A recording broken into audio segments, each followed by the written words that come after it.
Hello friends, welcome to இது உங்கள் சமையல். இன்னைக்கு பார்க்கும்போதே பாருங்களேன், எப்படா சாப்பிடலான்னு தோணும். அந்த அளவுக்கு ரொம்ப டேஸ்டியான ரெசிபி. ஹோட்டல்லலாம் வந்து ஒரு ரூ. 400 ரூ. 500 குடுத்து நம்ம சாப்பிடுவோம் இல்லையா? அந்த மாதிரி இல்லாம, குவான்டிட்டியும் ரொம்ப கம்மியாவே கிடைக்கும். இந்த மாதிரி நம்ம ஸ்பெண்ட் பண்ணி நம்ம செஞ்சோம் அப்படின்னா, கணவாய் தொக்கு ரொம்ப டேஸ்டியா வீட்லயே செஞ்சிரலாங்க. செய்றதுக்கான நேரமும் கம்மி, டேஸ்ட்டு சான்ஸே இல்லங்க. சரி வாங்க டைம் வேஸ்ட் பண்ணாம கணவாய் தொக்கு எப்படி செய்யலாம்ன்னு வீடியோக்குள்ள போயிட்டு சிக்கன் பார்த்துரலாம். ஃபர்ஸ்ட்டு இத கிளீன் பண்ணி எடுத்துக்கணுங்க. நான் இன்னைக்கு கிளீன் பண்ணதுக்கு அப்புறமேட்டு பார்த்தீங்கன்னா, 1/2 கிலோ அளவு கணவாய் இருந்தது. அத ரவுண்ட் ரவுண்டா கட் பண்ணி எடுத்துருக்கிறேன். உங்களுக்கு எந்த ஷேப்ல வேணுமோ நீங்க எடுத்துக்கங்க. ஒரு கனமான பாத்திரம் எடுத்துக்கலாம். இது எல்லாத்தையுமே நம்ம நல்லெண்ணெயில தான் செய்ய போறோம். அப்படி செய்றதுனால தான் டேஸ்ட்டு ரொம்ப ரொம்ப சூப்பரா இருக்கும். நல்லெண்ணெய் 2 டேபிள் ஸ்பூன் அளவு சேர்த்துக்கங்க. இதுல சோம்போட ஃப்ளேவர் தான் வந்து அதிகமா இருக்கணும். 1 டீஸ்பூன் அளவு சோம்பு சேர்த்துட்டு, கறிவேப்பிலை கொஞ்சமா சேர்த்துக்கலாம். இதுல பார்த்தீங்கன்னா, வெள்ள பூண்டு இருக்கு இல்லையா? ஒரு ஒரு முழு பூண்ட நல்லா தோல் உரிச்சுட்டு, அப்படியே கட் பண்ணி நீள நீளமா கட் பண்ணி, இது கூடயே சேர்த்துக்கலாம். நல்லெண்ணெயோட அந்த வெள்ள பூண்டு சேரும் பொழுது ஃப்ளேவர் சூப்பரா இருக்கும். டேஸ்ட்டும் ரொம்ப நல்லா இருக்கும். வதக்குனதுக்கு அப்புறமேட்டு சின்ன வெங்காயம் இருக்கு இல்லையா? எவ்வளோ அளவு நம்ம வந்து வெள்ள பூண்டு சேர்த்தோமோ, அதே அளவு சின்ன வெங்காயம் சேர்த்துக்கங்க. பெரிய வெங்காயம் வந்து இந்த மாதிரி ஒரு பெரிய வெங்காயமும் சேர்த்துக்கலாம். சேர்த்துட்டு இப்ப நல்லா அத வதக்கி விட போறோம். நல்லா வதங்கிரணும். 2யுமே சேர்க்கறதுனால ஒரு நல்ல ஃப்ளேவர் இருக்கும். அ நல்ல ஒரு ஸ்வீட்னஸும் இருக்கும் லைட்டா. அதனால தான். இப்போ நல்லா அத வதக்கி விட்டாச்சு. ஏற்கனவே இஞ்சி பூண்டு பேஸ்ட் வந்து அரைச்சு ரெடியா வச்சிருந்தேன். அதையும் நம்ம அடுத்து சேர்த்துக்கிற போறோம். இப்போ வெங்காயம் நல்லா வதங்குறதுக்காக கொஞ்சமா மட்டும் உப்பு சேர்த்து, இத நல்லா வந்து வதக்கி விட்டுக்கங்க.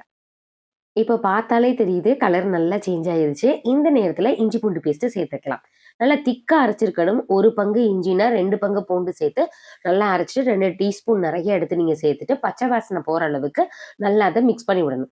சப்போஸ் உங்களுக்கு பிடிக்கிற மாதிரி இருந்துச்சுன்னா, கொஞ்சமா தண்ணி சேர்த்து நீங்க பச்சை வாசனை போனதுக்கு அப்புறமேட்டி, ஒரே ஒரு பெரிய தக்காளிய எடுத்துட்டு நல்லா பழுத்த பழமா இருக்கணும். தக்காளிய எடுத்து அத அரைச்சுட்டு இது கூட சேர்த்துக்கங்க. இது நல்லா கிரேவி ஃபார்ம்க்கு வர்றதுக்கு வந்து உங்களுக்கு நல்லாருக்கும். தொக்கு ஃபார்ம்ல நல்லா திக்கா அப்படியே ஒண்ணோட ஒண்ணு பெனஞ்சிட்டு இருக்கும் இல்லையா? அந்த மாதிரி வர்றதுக்கு இது நல்லா ஹெல்ப் பண்ணும். இப்ப மசாலா ஐட்டம் எல்லாமே சேர்த்தரலாம். இப்போ வந்து குழம்பு மிளகாய் தூள் இருந்ததுன்னா 1 டீஸ்பூன் சேர்த்துக்கங்க. அப்புறம் காஷ்மீர் சில்லி பவுடர் இருக்கு இல்லையா? அது 1 டீஸ்பூன் சேர்த்துக்கலாம். சோம்பு தூள் வந்து ஒரு 3/4 டீஸ்பூன் அளவு இருக்க மாதிரி நீங்க சேர்த்துக்கணும். அதுக்கப்புறம் கரம் மசாலா 1 டீஸ்பூன் சேர்த்துக்கங்க. மல்லித்தூள் இருக்கு இல்லையா? அத வறுத்து அரைச்சோம்னா, நம்ம கலர் இந்த மாதிரி தான் இருக்கும். அது 1 டீஸ்பூன் சேர்த்துக்கங்க. குழம்பு மிளகாய் தூள் இல்ல, சாம்பார் தூள் மாதிரி இருக்குன்னா, நீங்க அத கூட சேர்த்துக்கலாம். அதுல சேர்த்திருக்கிறதுக்கு எல்லாமே வந்து உங்களுக்கு அந்த திக்னஸ் வர்றதுக்காக தான் இது நம்ம சேர்க்கிறோம். இந்த அளவு காரம் வந்து கரெக்ட்டா இருக்கும் 1/2 கிலோ அளவுக்கு. உங்களுக்கு காரம் வந்து அதிகமா தேவைப்பட்டுச்சுன்னா, பின்னாடி பெப்பர் இருக்கு இல்லையா? மிளகுத்தூள் அது கூட நம்ம சேர்த்துக்கலாம். இப்போ நல்லா அத வதக்கி விட்டுக்கங்க. பச்சை வாசனை எல்லாமே போகணும். சப்போஸ் ரொம்ப திக்கா இருந்ததுன்னா, கொஞ்சமா தண்ணி மட்டும் சேர்த்துக்கங்க. இப்போ இந்த தொக்குக்கு தேவையான அளவு உப்பு சேர்த்துக்கலாம். ஏற்கனவே நம்ம வெங்காயத்துல தான் சேர்த்திருந்தோம். இது வந்து இந்த தொக்கு ஃபுல்லா வர்றதுக்கு நீங்க உப்பு சேர்த்துக்கங்க. உங்களுக்கு எவ்வளோ வேணுமோ. நான் வந்து ஒரு 1/2 டீஸ்பூன் அளவு உப்பு சேர்த்தாச்சு.